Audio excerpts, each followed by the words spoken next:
ఈరోజు ఒక ముఖ్యమైనటువంటి సమాచారం, రైతులకు అతి ఉపయోగపడేటువంటి స్కీమ్ని తెలియజేయడానికి మీ ముందుకు రావడం జరిగింది. అసలు రైతులు తప్పకుండా ఈ యొక్క స్కీమ్ని ఉపయోగించుకుంటే తప్పకుండా రైతుల కుటుంబాలకి ఉపయోగకరంగా ఉంటుందని చెప్పి నేను ఈ వీడియో చేస్తూ ఉన్నాను. ఈరోజు కేంద్ర రాష్ట్ర ప్రభుత్వాలు కలిసి ఫసల్ బీమా యోజన అనేటువంటి పథకాన్ని ప్రవేశపెట్టాయి.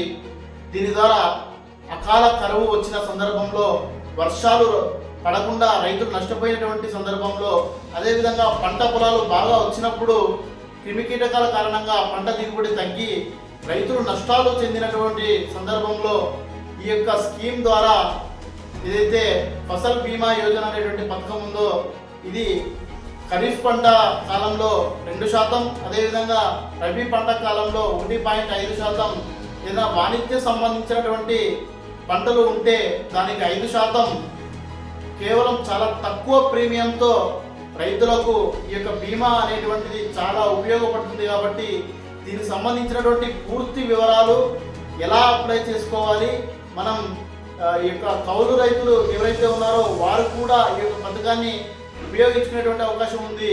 ఈ పథకానికి ఎవరెవరు అర్హులు, దీన్ని ఏ విధంగా అప్లై చేసుకోవాలి, అదేవిధంగా ఎక్కడ అప్లై చేసుకోవాలి, దీన్ని ఏ విధంగా మనం ఈ యొక్క పథకాన్ని అప్లై చేసుకుంటే దీని యొక్క ఉపయోగాలు అన్నీ కూడా ఈ వీడియోలో పూర్తిగా చెప్తాను. ఈ వీడియో ప్రతి రైతుకు చేరేటువంటి విధంగా మనమందరం కూడా షేర్ చేయాలని కోరుకుంటున్నాను. ఇక వివరాలకు వెళ్దాం. ఫసల్ బీమా యోజన, ఈ పథకం ద్వారా లభించే ప్రయోజనాలు, దరఖాస్తు చేసుకునే విధానం, ఇతర ముఖ్యమైనటువంటి విషయాలు తెలుసుకుందాం. ముందుగా ఈ పథకం యొక్క ముఖ్య ఉద్దేశం ఆర్థిక సహాయం.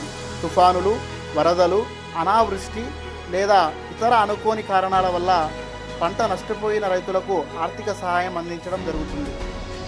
రైతులు వ్యవసాయంలో నష్టపోయినప్పుడు వారు నిరుత్సాహపడకుండా వారి ఆదాయాన్ని స్థిరీకరించేందుకు ఈ యొక్క పథకం తోడ్పడుతుంది. కౌలు రైతులతో సహా భూమి కలిగిన ప్రతి రైతు ఈ పథకానికి అర్హులు.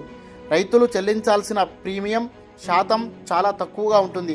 ఖరీఫ్ పంటలు కేవలం 2%, రబీ పంటలు కేవలం 1.5%, వాణిజ్య ఉద్యానవన పంటలు కేవలం 5%. మిగిలిన ప్రీమియం మొత్తాన్ని కేంద్ర రాష్ట్ర ప్రభుత్వాలు భరిస్తాయి. విత్తనాలు వేయడంలో విఫలమవ్వడం, అదేవిధంగా వరద, వర్షాలు, కరువు, అగ్ని ప్రమాదాలు వంటి ప్రకృతి వైపరీత్యాల వల్లే జరిగే నష్టానికి ఇది. పంట కోత అనంతర నష్టాలు, పంట కోసిన తర్వాత 14 రోజుల వరకు పొలంలో ఆరబెట్టే సమయంలో వర్షాల వల్ల జరిగే నష్టం. రైతులు తమ పంట వివరాలను ఈ క్రాప్ లేదా వ్యవసాయ శాఖ అధికారుల ద్వారా నమోదు చేసుకోవాలి. సమీపంలోని మీ సేవా కేంద్రం లేదా అధీకృత బ్యాంకుల ద్వారా బీమా ప్రీమియం చెల్లించి నమోదు చేసుకోవచ్చు. అవసరమైనటువంటి పత్రాలు భూమి పట్టా, పాసు పుస్తకం, ఆధార్ కార్డు, బ్యాంక్ పాస్బుక్ మరియు పంట సాగు వివరాలను తీసుకుని రావాలి. ఇప్పుడు మనం పంటల వారీగా ప్రధానమంత్రి ఫసల్ బీమా యోజన రైతు చెల్లించవలసిన ప్రీమియం, వాటా, బీమా అన్ని వివరాలు తెలుసుకుందాం. వరి పంట అయితే గ్రామానికి 40,000 రూపాయలు రైతు చెల్లించవలసింది 80 రూపాయలు. ఆగస్టు 15 వరకు చివరి తేదీ ఉంది. ఇప్పుడు నేను చెప్పబోయే మొత్తం కూడా టాటా జనరల్ ఇన్సూరెన్స్ కంపెనీ వారు, ఆ లిమిటెడ్కి సంబంధించిన వారు, ఇన్సూరెన్స్ కంపెనీకి సంబంధించిన బాధ్యులు. అదేవిధంగా మొక్కజొన్న మండలానికి సంబంధించి 33,000 రూపాయలు, రైతు చెల్లించవలసింది 66 రూపాయలు మాత్రమే. జూలై 31 వరకు చివరి తేదీ. కందులకు సంబంధించి 22,000 రూపాయలు ఎకరానికి మొత్తం. అదేవిధంగా రైతు చెల్లించవలసింది కేవలం 44 రూపాయలు, జూలై 31 చివరి తేదీ.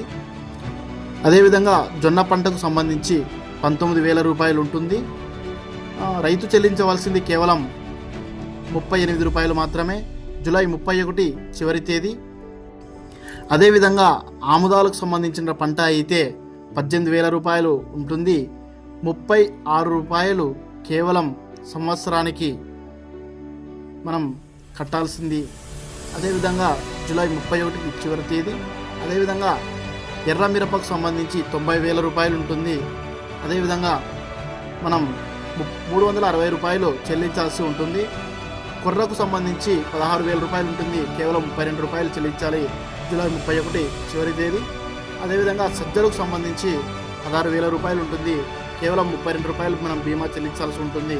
అదేవిధంగా ఉల్లి పంట రైతులకు 45,000 రూపాయలు, అదేవిధంగా 90 రూపాయలు ఉల్లి పంట రైతులు చెల్లించాల్సి వంటి అవసరం ఉంటుంది. అదేవిధంగా వాతావరణ ఆధారిత పంటల బీమా పథకం కింద మనం ప్రతి పంట అయితే 40,000 రూపాయల బీమా వర్తిస్తుంది. మనం రైతు చెల్లించాల్సింది కేవలం 2,000 రూపాయలు.